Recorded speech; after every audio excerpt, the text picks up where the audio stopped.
Vamos lá, meus irmãos, vamos lá. Continuando aqui, nosso primeiro dia de aula de Ética Cristã 1 e 2 é o nosso segundo bloco. As aulas estão sendo gravadas. No primeiro bloco, nós falamos sobre a grade do nosso curso, lemos aqui a ementa, já entramos um pouquinho em tudo aquilo que a gente vai trabalhar, e agora a gente vai mergulhar um pouco nos slides do professor Maurício, depois do professor José Ribeiro, e nos materiais que eles nos passaram. Porque, como eu disse no primeiro bloco, eu tive a honra de ser treinado com eles e isso foi maravilhoso, muito bom. Principalmente o professor Maurício, que me deu essa grade. E acabei não lendo os textos bíblicos, como é costume, então a gente vai ler agora. Então a gente vai ler dois textos, Efésios 4, do 13 ao 16, e 1 Coríntios 6, 12. Então, pastor Johnny, por gentileza, leia para nós Efésios 4, do 13 ao 16. E, Gil, leia para nós 1 Coríntios 6, 12. E aí, logo na sequência, a gente já vai para o slide aqui. Eu vou ler hoje um texto com vocês. Texto muito bom, por sinal. Um texto que eu peguei com o professor Maurício, que traz um conteúdo bem interessante sobre essa questão da ética e da moral, tá bom? Então, pode ler para nós? Gil, por gentileza. Efésios. Desculpa, pastor. Eu começo com Efésios ou eu começo com Coríntios? Isso, pode ler, pastor Johnny, Efésios 4, do 13 ao 16. Até que todos alcancem a unidade da fé e do conhecimento do Filho de Deus, e cheguemos à maturidade, atingindo a medida da plenitude de Cristo.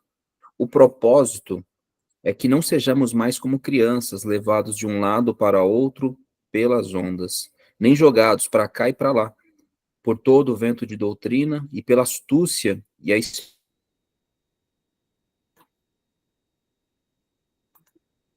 esperteza de homens que induzem ao erro.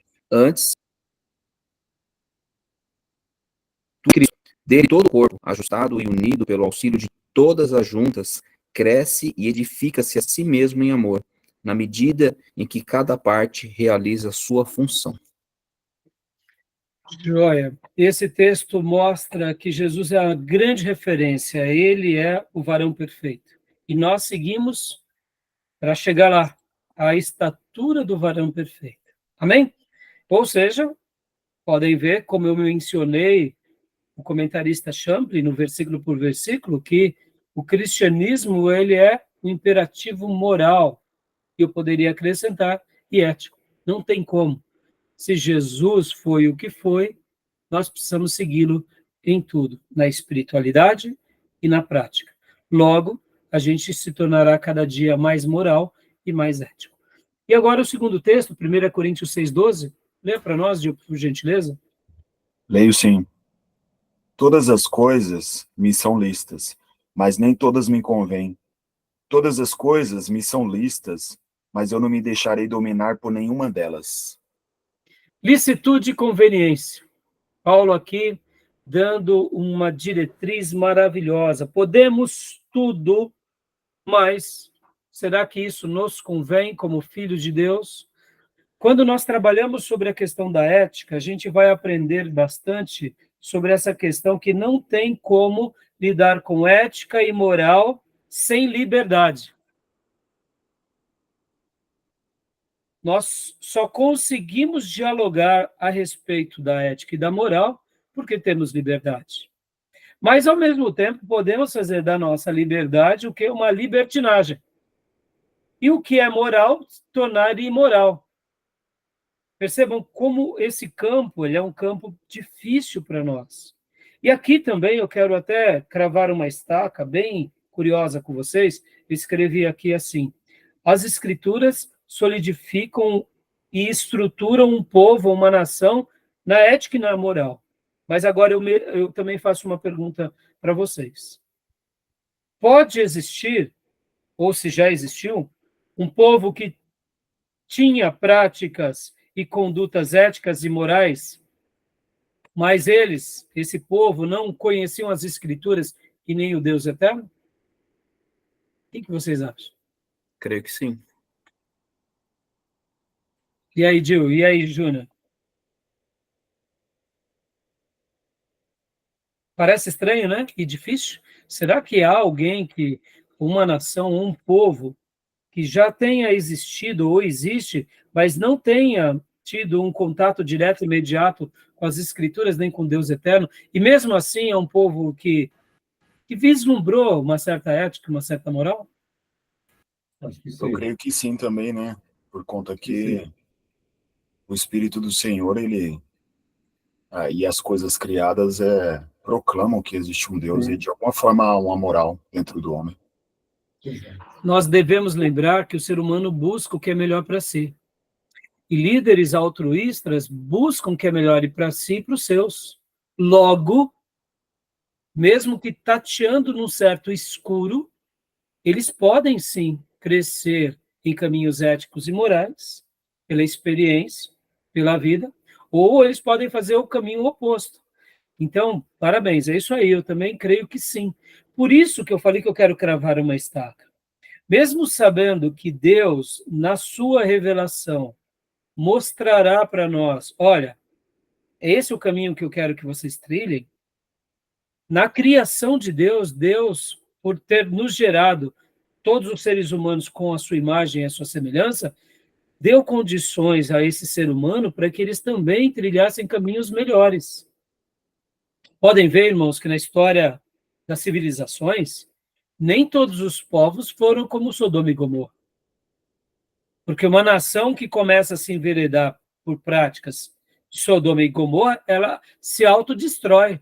E não precisa ser muito inteligente, um estadista, um rei, para olhar o seu povo se autodestruindo e sabendo que esse reino, e que mesmo que fosse a cidade-estado ou essa nação, em pouco tempo vai ser escravizada por um mais forte. Por quê? Porque eles estão se autodestruindo. Nem todas as civilizações seguem o exemplo, por exemplo, dos assírios, que dominavam sobre os outros, esquartejavam cruelmente. Podem ver que muitas culturas e muitos reinos e até impérios, quando eles entram e conquistam outra nação, eles, a partir de então, eles não tratam os conquistados como lixo, porque eles sabem que o escravo também acabava sendo que praticamente uma propriedade, uma matéria-prima para aquele império ou para aquele reino. Logo, cuidar bem de um escravo era o quê? Prosperar o quê? O próprio império e criar caminhos de prosperidade para o futuro e de preservação.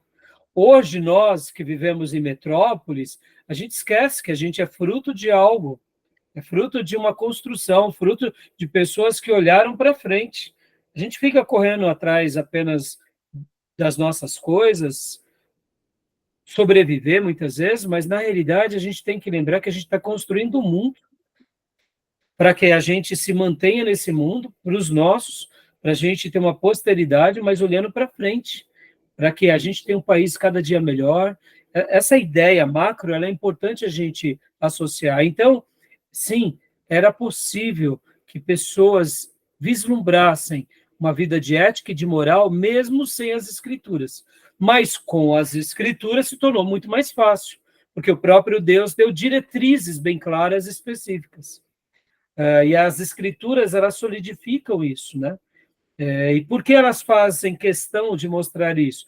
Porque, ao solidificar, elas criam bases corretas, balistras corretas, para que o povo pudesse ali construir, né, o seu mundo, caminhar. É aí onde a gente chama dos valores bíblicos, os valores que Deus deixou para nós, né? Tá bom, meus irmãos? Olha só, então, só uma ilustração. Vocês vão lembrar, principalmente o pastor John e Jill, o Júnior ainda não teve essa aula, Júnior, mas nós nos deliciamos muito em geografia bíblica, e quando estudamos geografia bíblica, o pastor Ernesto Nini fez questão de, no seu livro, deixar claro que quando o povo de Deus foi para o Egito, os egípcios ajudaram os hebreus, porque naqueles dias o Egito era um império, e dentro da cultura egípcia, mesmo que eles tivessem uma religião errada, algumas bases bem sólidas eles tinham. Quais eram? A educação, o respeito à família, a questão da hierarquia. Então, quando a gente olha para o povo egípcio e para o Império Egípcio, eles se tornaram o que se tornaram porque eles não negociaram alguns valores. E o povo hebreu, olha que interessante, quando vai para o Egito, a gente tem que lembrar que o pano de fundo de Jacó e dos seus filhos e descendentes era um pano de fundo tribal. Quem era crente de verdade ali? Jacó era crente de verdade e José. E os demais? Fica uma grande incógnita, né? Porque os próprios, que a gente chama de patriarcas, até o Egito, eles eram todos desviados. Podem ver que eles esconderam a morte de José durante muitos anos e ninguém se reparou com o papai. Foram se reparar só depois que souberam que ele estava vivo. As duras penas. Ou seja, tudo desviado. O padrão família para os hebreus tinha sido desfigurado em algumas décadas. Abraão foi um exímio pai, teve erros, mas foi um exímio pai. Isaac foi um brilhante pai. Jacó foi um atropelado. Só depois do Peniel que ele se consagra. Mas os filhos de Jacó mais puxaram para Jacó do que para o Israel. E podem ver que a história bíblica mostra que só José era crente, de verdade. Porque, irmão, se tivesse um crente de verdade ali, eles teriam pedido perdão para o pai, eles teriam se reparado. Não, eles foram se converter no Egito. E o pastor Enéas, ao nos dar ali no livro de geografia, eu estou aqui fazendo uma lembrança, né, para a gente que estudou, vai mostrar que os egípcios naqueles dias tinham a família como algo sagrado. Olha, percebam, eles entenderam que a família era uma coisa muito séria, muito importante. Mas os hebreus não. Mas eles vão lá para o Egito.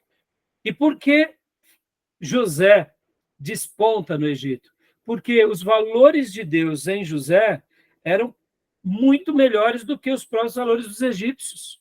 Então, quando ele chega no Egito, ele consegue pôr em prática tudo que ele vivia sozinho na casa dele. E ele prospera, e ele faz o que faz. Deus era com ele, é claro. E então, o que a gente aprende? Que quando eles vão para o Egito, há, claro, uma manifestação da provisão de Deus por meio de José, sim, mas há também o quê? Uma reconstrução humana naquele próprio povo que nunca deveria ter se perdido. Percebam, eles se perderam dentro de casa, em Canaã, e foram ter que aprender a viver família lá no Egito. Eles tinham o Deus correto em Canaã, mas não faziam valer. Mas lá no Egito, foi quando realmente eles se consagram ao Deus verdadeiro. Perceba, eu posso estar dentro da igreja, com os moldes do mundo no meu coração. Eu posso estar com a Bíblia Sagrada, vivendo uma vida totalmente antiética e antimoral, dentro da minha própria irmandade, como eu estou pregando sobre o livro de Gálatas. Paulo fala para eles que eles vivem se mordendo e se batendo. Que entre vocês se mordem e se agridem. Por quê? Porque os Gálatas eram uma igreja cristã, mas que praticava maus tratos, brigas, contendas, por causa da fé. Ou seja, Paulo vai e repreende aquela igreja e conserta aquela igreja, e o livro de Gálatas a carta de Gálatas é essa reconstrução. Mas perceba, a gente pode se perder dentro da igreja. Não é a história se repetindo? Então, eu estou usando aqui o pano de fundo e dando o exemplo do Egito, porque o Egito também colaborou para a alfabetização dos hebreus, para a educação dos hebreus, para o conhecimento de tecnologias na agricultura, na engenharia. Olha o exemplo de Moisés. E aí Deus levanta agora um hebreu com todo o conhecimento do Egito, para quê? Para fazer com que a glória dele fosse derramada na libertação desse povo que estava lá no Egito. Porque agora eles vão para o Egito, prosperam, se sedimentam, mas o lugar deles não é lá, é em Canaã. E aí a gente já conhece a história. Então, esses princípios de ética e de moral, tomem muito cuidado, meus irmãos. Muitas vezes a gente vai aprender com os ímpios, por quê? Porque a gente não está fazendo valer. E Deus vai dar um jeito de nos humilhar, como humilhou os filhos de Jacó, para que a gente aprenda os valores corretos. Por isso que eu acredito, É minha opinião, irmãos, assim, é a minha maneira de enxergar. Ou antes da volta de Jesus, a igreja vai passar por uma reforma ética e moral, ou o avivamento vai fazer com que a igreja passe por essa reforma ética e moral. E agora esse texto que a gente acabou de ler, de Paulo, fala muito bem sobre isso. Sobre o quê? Sobre licitude e conveniência, como caminhar, sem ser. Nós caminhamos desse mundo, mas não somos deles. Eu me lembro de um meu professor, Luiz Henrique, dizia o seguinte, que nós, como cristãos, somos como se fôssemos um barril em que metade é composto de água e a outra metade de óleo. Então, se você pega esse barril fechado e joga morro abaixo, num primeiro momento, aquele barril se mistura água com óleo, mas no momento da quietude, a água vai para o lugar dela e o óleo volta para o lugar dele. Ou seja, pode ver que na agitação da vida, tem hora que a gente até se mistura com a vida, com as práticas, com os costumes, mas nós somos água, óleo e não somos água, né? Mostrando, a gente não é desse mundo. E na hora que a gente para e se aquieta e ouve Deus, a gente volta para o lugar certo. Por quê? Porque a gente está nesse mundo, mas a gente não pertence a esse mundo. E essas aulas vão trabalhar bastante isso. Então, eu vou ler aqui o slide e a gente já vai ler logo na sequência um artigo que é do Arival Dias Casemiro, muito bom sobre ética cristã, tá bom? Beleza? Alguma pergunta, meus irmãos? Em Gênesis 20, o senhor falava a respeito do povo do Egito. Quando Abraão passou lá em Gerar, Abimeleque, obviamente, viu a beleza de Sara e quis que ela fosse sua esposa. E aí, antes dele se deitar, o próprio Deus dá um sonho para Abimeleque, né? Falando, você vai morrer, cara. Você pegou uma mulher que é casada. E aí acho que a fala dele que é interessante, né? Mas Deus, eles que disseram. O senhor vai condenar o inocente, né? A gente, teoricamente, é justo. A gente nunca faria um negócio desse. O que demonstra temor, na verdade, no coração dele e também esse caráter alinhado, né? Aos propósitos eternos. Você vê, obrigado, pastor, pela lembrança. Por isso que eu falei que Abraão era um exímio pai, mesmo com alguns erros, pouquíssimos erros, mas você vê Abimeleque, não dá menção de que ele era servo do Deus Altíssimo, ele diz que ele teve uma visão, mas ele se reposiciona da forma correta, uma vida ética moral, né? Ilibada. Então isso é muito interessante. E tanto é que Abraão, né, se retrata, que é um deslize de Abraão, é a meia-verdade de Abraão, né? A gente aprende que...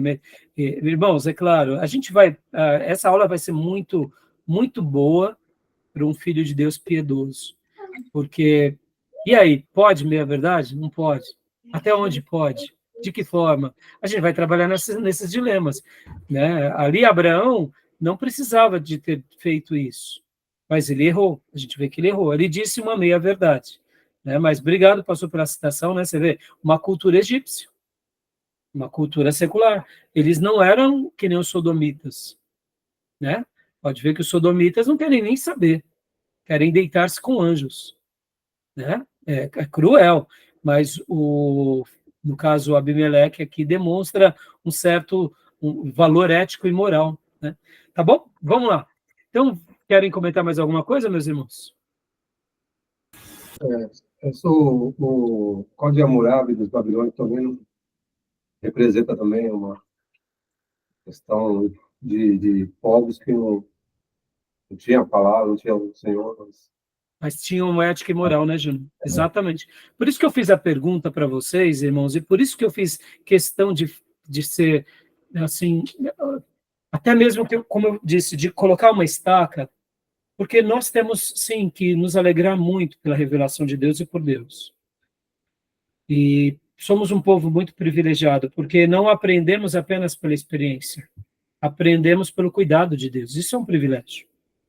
Mas, ao mesmo tempo, esse privilégio pode se tornar uma maldição, porque se eu não der o devido valor, eu acabo fazendo com que aquela bênção vire uma maldição. É o que tem acontecido com a igreja brasileira e, principalmente, a bênção, a igreja ocidental. Pode ver, eles têm transformado a liberdade deles em quê? Em maldição. Eles sabem do que Deus espera e, ao mesmo tempo, a gente fica convivendo com pecados em nome da liberdade. Em nome eu não vou julgar, em nome do amor. Então, percebam como a nossa liberdade pode ser perigosa também. Como a nossa humanidade ou a nossa religiosidade, quando a gente distorce, é perigoso. E por isso que, você citando, né, Júnior, os códigos de Hammurabi, são códigos que davam caminhos de ética e moral, ou seja, as pessoas aprendem pela experiência, eles olham para a experiência. Vocês, eu menciono bastante na aula de liderança, quando eu dou aula para o curso de bacharel, eu falo muito de Sun Tzu, do livro A Arte da Guerra. E uma das estratégias que o general Sun Tzu tinha, e os imperadores chineses tinham, eram do quê? De colocar espiões no povo que eles queriam conquistar, e não só colocavam espiões, mas também financiavam as práticas imorais. Porque quanto mais imoralidade, vício e devassidão, o povo se acostumava com o erro, com o pecado, e, ao mesmo tempo, eles se enfraqueciam. E eles se enfraquecendo era uma maneira, a médio e longo prazo, dessa outra nação, desse outro império dominar eles. Então, muitas vezes, um reino, um império, quando eles queriam conquistar outro império, na antiguidade, eles enviavam espiões que iam financiando todo tipo de prática imoral e de vício. Bebida, ópio, naqueles dias ainda não tinha ópio, mas vícios, prostituição. Porque no momento que os povos, essa nação começava a se voltar para práticas imorais, fragmentava a família, dizimava os recursos, criava contenda entre o exército, fragilizava, porque, querendo ou não, os vícios fragiliza, tira a disciplina. Então, quando esse outro reino, o império, ia contra-atacar, eles já estavam totalmente fracos e vulneráveis. Percebam? Uma tática de guerra.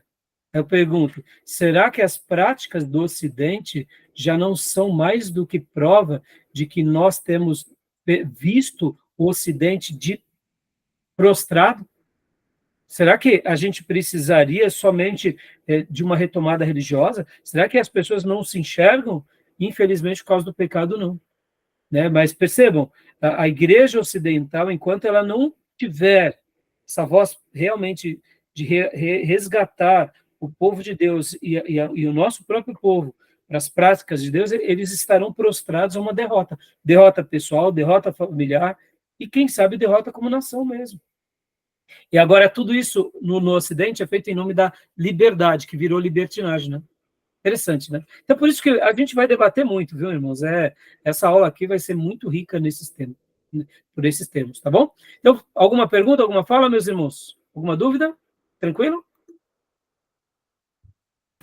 Tranquilo. Então, vamos para o slide aqui do professor Maurício e vamos trabalhar um pouco sobre ele agora. Olha só. Deixa eu pegar aqui. Ética cristã, professor pastor Maurício Abreu de Carvalho. Joia. Definição de ética cristã. Leia para nós, Gil, por gentileza.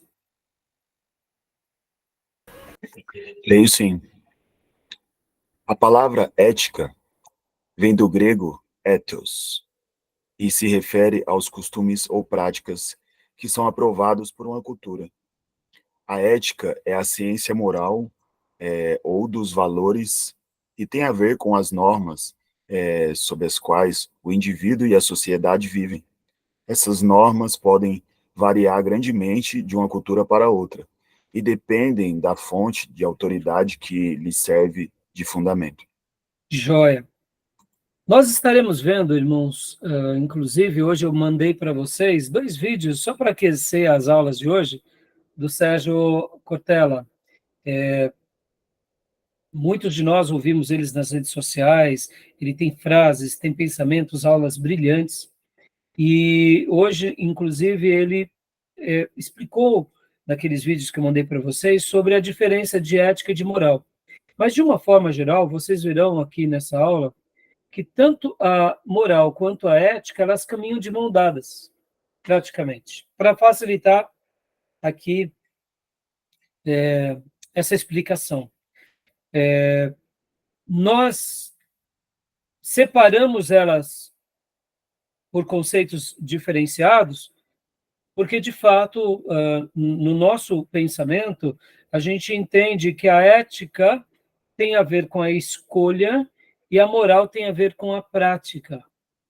Então, a gente, ao longo desse módulo, a gente vai estar trabalhando bastante sobre tudo isso, mas, a grosso modo, saber que elas caminham de mãos dadas e que elas têm uma relação tanto pessoal, introspectiva, quanto prática, é fundamental, tá bom? Então, elas andam de mãos dadas. Uma está mais ligado para a questão da teoria, ou seja, a ética tem muito a ver com a teoria sobre a conduta, e a moral é a prática nessa conduta. O Cortella até ele dá um exemplo muito interessante no vídeo que eu mandei para vocês, enquanto ele falava ali com as repórteres, ele disse assim, ó, por exemplo, né, ao sair daqui, você deixou um livro, e eu vejo que você esqueceu o livro. Então, no momento em que eu tomo uma decisão sobre o que fazer com o livro, eu estou ali no lado da teoria, aonde eu escolho o que fazer, ou seja, eu estou analisando como agir. Isso é ética.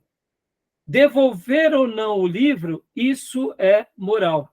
Então, ele dá um exemplo bem interessante, a gente vai trabalhar com bastante exemplos aqui, e uma coisa bem curiosa, que tem vários vídeos do Cortella, que ele fala que a ética, ela, por ter essa relação direta com a nossa vida, ela nos leva a fazer 3 perguntas, que é o que eu quero, o que eu posso e o que eu devo. É muito interessante. Porque, em tese, a ética é um conjunto de valores para decidirmos as nossas condutas. E a ética sempre vai fazer essa pergunta, né? Quero, posso, devo. Podem ver que todas essas perguntas estão relacionadas à individualidade, né? E a moral tem a ver com esse lado mais prático, tá bom? É claro, né? As discussões, elas são muito mais amplas, tá bom? Aqui é a nossa aula introdutória, então a gente vai caminhar bastante sobre essas questões, tá bom? Querem fazer alguma pergunta, falar sobre algo? Definição de ética cristã. Leia para nós, Júnior, por favor. A ética cristã é a ciência da conduta humana que determina pela conduta divina. Né? É uma frase de Emil Burner. Ou seja, aqui a gente já está trabalhando um pouco, podem ver. Uma coisa é a ética, como a gente viu há pouco, né? E outra coisa é a ética cristã. Então, há pouco nós falamos aqui, ó, o que é ética? A gente trabalhou sobre essa definição. Vem da palavra grega, ethos, tem a ver com moral, tem a ver com valores, né? Como a sociedade enxerga, o que é certo para uma cultura não é certo para outra. Como assim, pastor? E aqui é muito interessante, porque a gente, ao fechar um pouco mais que tipo de ética queremos trabalhar, aí a gente está, então, em cima de uma premissa. Não importa o que muitas culturas dizem a respeito da ética. O que importa para nós é a ética cristã, ou seja, como a Bíblia Sagrada e todo o ensino que está ali embutido na Bíblia Sagrada, que é o judaísmo e o cristianismo, nos definem sobre isso. Porque, relembrando aqui, né, irmãos, a Bíblia ela está fundamentada em cima de toda a revelação judaica. Logo, não tem como falar em revelação divina e Novo Testamento sem o Velho Testamento. Então, a ética cristã é a ciência da conduta humana que se determina pela conduta divina. Logo, pela Bíblia Sagrada. Tá bom? Tudo bem até aí? Tranquilo? Alguma pergunta? Tranquilo. Então, continua para nós, Júlio, os fundamentos da ética cristã, por favor. Os fundamentos da ética cristã encontram-se nas escrituras do Antigo e do Novo Testamento, entendidas como a revelação especial de Deus aos seres humanos. Maravilhoso. Joia. Olha só, meus irmãos. É o padrão, né? Padrão é a Bíblia. E podem ver que esse Deus todo-poderoso, que é o único e soberano Deus que cria o homem, e depois se revela a esse homem, dá tanto o Velho Testamento quanto o Novo Testamento, ali haverá todo o código moral, ético, mas principalmente espiritual. Por isso que a espiritualidade deságua na ética e na moral. E eu posso até ter uma vida ética e moral que pareça, num primeiro momento, que eu estou baseado nas escrituras, mas não. Como eu mencionei há pouco do povo egípcio. E aí eu fiz o contraponto, mostrando que os hebreus, que deveriam ser exemplos para os judeus, ou melhor, para os egípcios, eles eram tribais. Eles eram mentirosos, egoístas, facciosos. Ora, mas a revelação de Deus em Abraão e em Isaac, irmão, é bem interessante que Isaac, não temos muitas coisas de Isaac, mas quando lemos nas entrelinhas e no texto sagrado, a gente vê que Isaac era realmente um filho que fez valer o patriarcado de Abraão, seguia os passos do pai. Era um homem de oração, era um homem de postura, era um homem de piedade. Teve ali a sua predileção por Esaú, em detrimento de Jacó, mas eu diria que ali até não é uma denúncia pela denúncia, o pai ele vai ter mesmo, ainda mais naqueles dias de semi-beduíno, né, seminômades, ele vai preferir o filho caçador. Enquanto um gostava de ficar com a mãe cozinhando, ele ia gostar do outro que cheirava mato, cheirava cordeiro. É claro, isso é normal, né? Faz parte. Mas você vê, Isaac, o texto sagrado não revela muito de Isaac. O texto sagrado não dá muitas pistas de Isaac. Mas o que fala dele era que ele era exemplar. Mas os 12 filhos de Jacó, começando com o próprio Jacó, pelo amor de Deus, né? Jacó é o exemplo nosso de como Deus pega o ser humano errante e transforma em uma nova criatura. Então, olha só que interessante, irmãos. Ao refletirmos, né, sobre o que a gente está aprendendo, a gente não vai poder abrir mão aqui da liberdade, irmãos. A liberdade, ela é determinante na discussão ética e moral. E se a gente quer ter uma igreja que aprenda a refletir sobre ética e sobre moral, a gente tem que estar aberto às discussões, estar aberto ao comentário. Lembra que na minha última aula, na última aula de teologia pastoral, eu até falei sobre um Warren Bennis, que foi um grande líder americano, em que ele falava sobre a democratização do mundo. Irmãos, aprendam isso. A gente tem que ter igrejas democráticas. A gente tem que saber conversar. Só há um ambiente mais sábio nessa democracia onde a discussão, o debate, ele acontece. Os próprios sistemas governamentais autocratas, se eles não se abrirem para isso, eles vão ruir. Eles vão ruir. Hoje, com o fenômeno da tecnologia, a gente não tem mais como voltar atrás.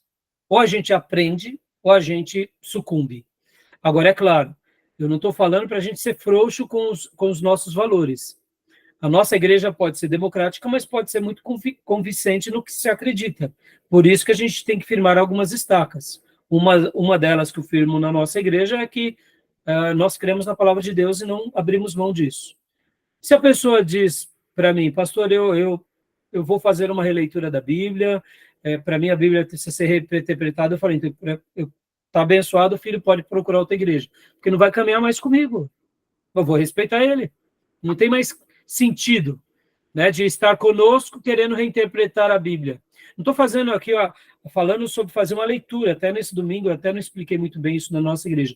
Não estou falando que a gente não vai fazer uma leitura. A nossa leitura bíblica, que é a nossa interpretação, crendo que a Bíblia é a grande revelação de Deus. Ponto final. A gente não faz uma releitura aplicando a Bíblia e desprezando certos ensinos. Então, lembrem disso, irmãos, ao estudar sobre ética, ao olhar no Velho Testamento e no Novo, e na história da igreja, a gente vai ter que saber caminhar com a liberdade.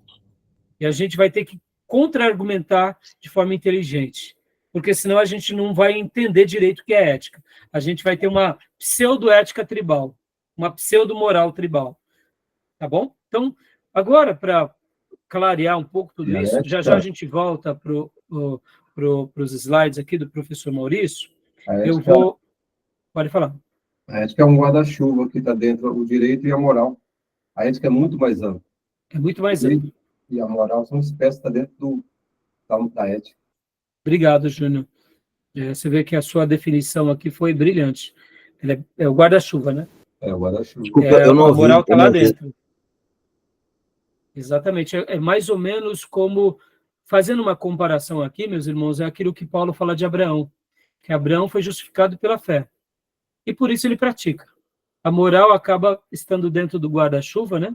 Assim como a fé é o grande arcabouço, nossa fé em Deus, e podem ver que temos fé em primeiro lugar, e aí só por causa dessa fé nós praticamos. Né? A moral seria uma comparação bem simplória aqui, só para facilitar. Mas obrigado, viu, Júnior? Uhum. Né? Vamos ler esse texto aqui. Pastor Johnny, eu vou pedir para você, como que está a sua conexão aí? Eu queria até pedir, se for possível, o irmão Júnior repetir, porque deu uma travadinha aqui, eu acabei não ouvindo. Então, por favor, Júnior. Ah, tá. A ética é ampla, né? É o guarda-chuva. Está inserido o direito e a moral. Show, obrigado. Joia. Pastor Pastor, Johnny, pode... olha, você consegue ler? Ou será que está ruim para ler? Não, acho que eu consigo sim. É? Eu só não, se o senhor colocou, não apareceu para mim aqui ainda. Isso, coloquei agora. Dentro de todo o material que eu estarei disponibilizando para vocês, eu tenho esse texto aqui, que é um texto curto, eu gostaria de ler agora com os irmãos, porque ele é bem esclarecedor aqui.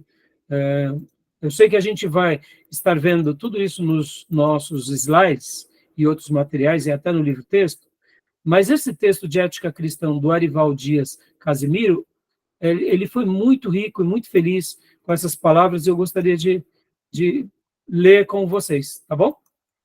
Então, pastor Perfeito. Johnny, faça as honras para nós, por favor. Pois não. Ética cristã, Arival Dias Casimiro.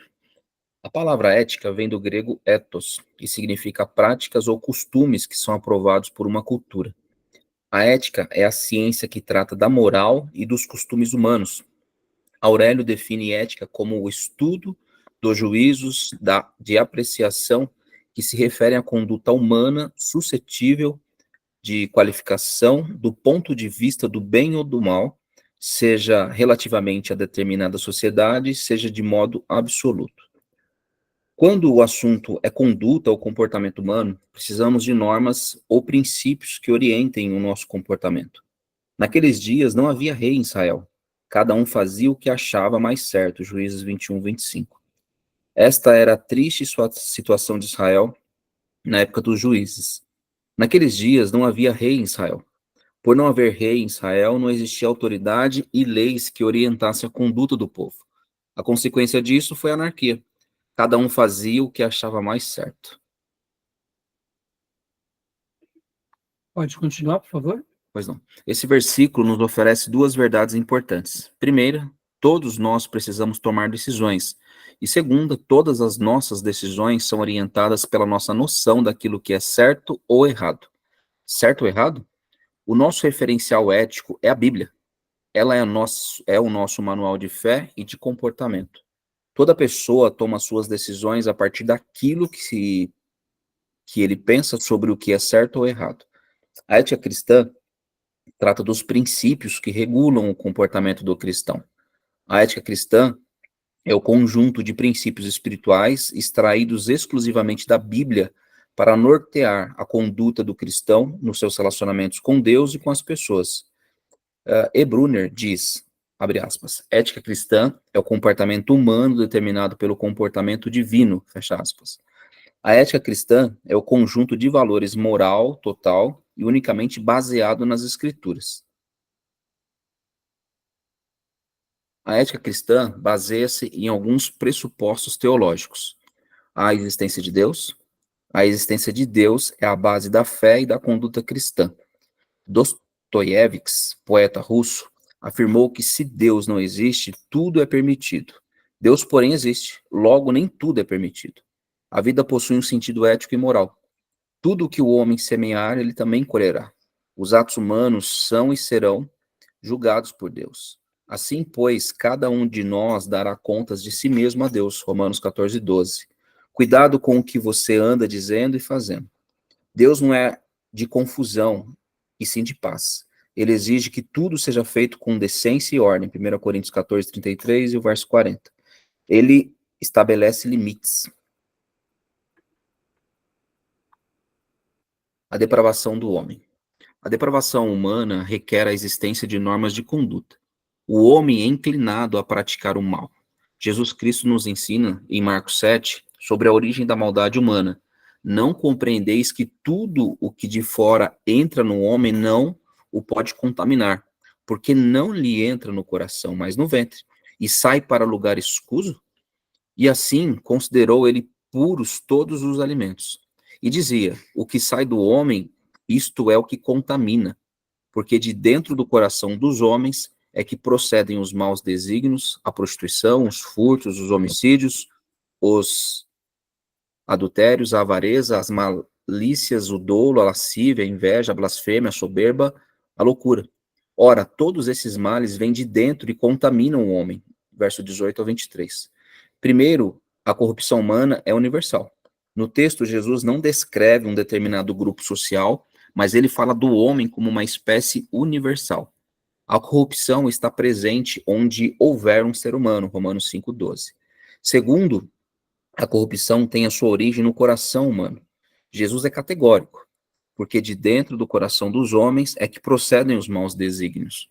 Não é o poder, nem é uma educação falha ou um ambiente ruim que perverte o homem, mas o seu coração corrompido. O meio pode influenciar, mas não é a causa determinante. Jeremias 17:9. O comportamento humano só pode ser mudado a partir de uma mudança interior. A conversão é o primeiro passo para a genuína mudança de comportamento. Ninguém muda de fora para dentro. Chamo a sua atenção para a oração de Davi. Cria em mim, ó Deus, um coração puro e renova dentro de mim um espírito inabalável. Salmo 51:10. Um coração puro é a maior necessidade do ser humano. Somente através de um transplante espiritual poderemos vencer a corrupção. E somente Deus pode realizar esta operação. Ele promete: então aspergirei água pura sobre vós e ficareis purificados. De todas as vossas imundícias e de todos os vossos ídolos vos purificarei. Dar-vos-ei o coração novo e porei dentro de vós espírito novo. Tirarei de vós o coração de pedra e vos darei um coração de carne. Ezequiel 36, do verso 25 ao 26. A Bíblia Sagrada é o manual de orientação do cristão. O cristianismo parte do princípio... Perdão, me perdi aqui. Achei. Imagina. O cristianismo parte do princípio de que existe uma fonte de verdade fora de nós. A Bíblia é especificamente essa verdade. Declarou Jesus: a tua palavra é a verdade. João 17:17. A palavra de Deus é a verdade objetiva, eterna, absoluta e universal. Ela é a autoridade suprema em matéria de fé e de comportamento. Encontramos na Bíblia toda a orientação que precisamos para todos os assuntos importantes da nossa vida. Lâmpada para os meus pés é a tua palavra e luz para os meus caminhos. Salmo 119, 105. É na Bíblia que encontramos o padrão moral revelado por Deus. Augustus Nicodemos faz um alerta. Entretanto, mais do que simplesmente um livro de regras morais, as Escrituras são para os cristãos a revelação de que Deus fez para o homem, do que Deus fez para o homem, pudesse vir a conhecê-lo, amá-lo e alegremente obedecê-lo.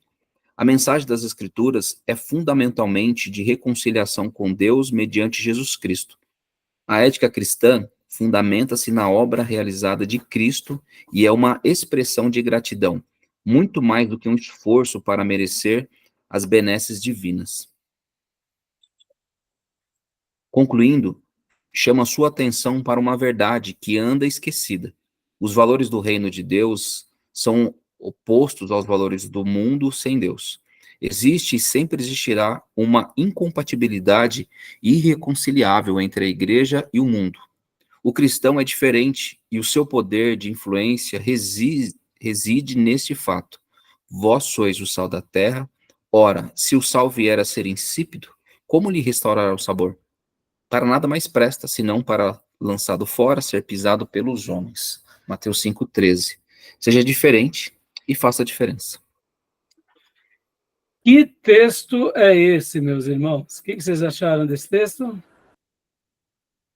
Texto brilhante, né?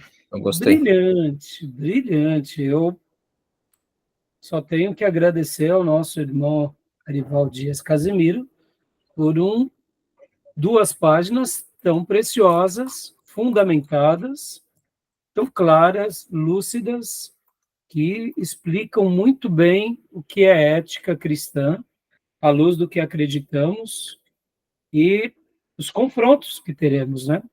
Então, alguma pergunta, meus irmãos? Algum acréscimo? Eu sei que você talvez está degustando ainda, né, as palavras do Casimiro, e fica aqui, releia esse texto, porque são textos assim que nos fazem pensar, refletir, né? E a gente vai estar caminhando aqui em cima dessas premissas, né? E eu vou voltar agora para o slide, mas como já deu o horário, só queria fechar esse bloco perguntando se vocês têm alguma pergunta. Ou querem fazer algum comentário a partir do texto? Achei interessante. Pode falar, Júlia. A questão que fala lá que Israel estava sem rei, né? Todo mundo fazia o que queria. A ideia aí da questão do caos, né? O Estado sempre, por exemplo... Sem lei, né? O Estado, na verdade, por exemplo, ali mesmo fala sobre a questão de você não ter um Estado, né? E as pessoas fazem por sua própria vontade. Sim, sim. Não, e assim, ali é um bom exemplo, né, Júnior? E quando a gente conhece, como nós já estudamos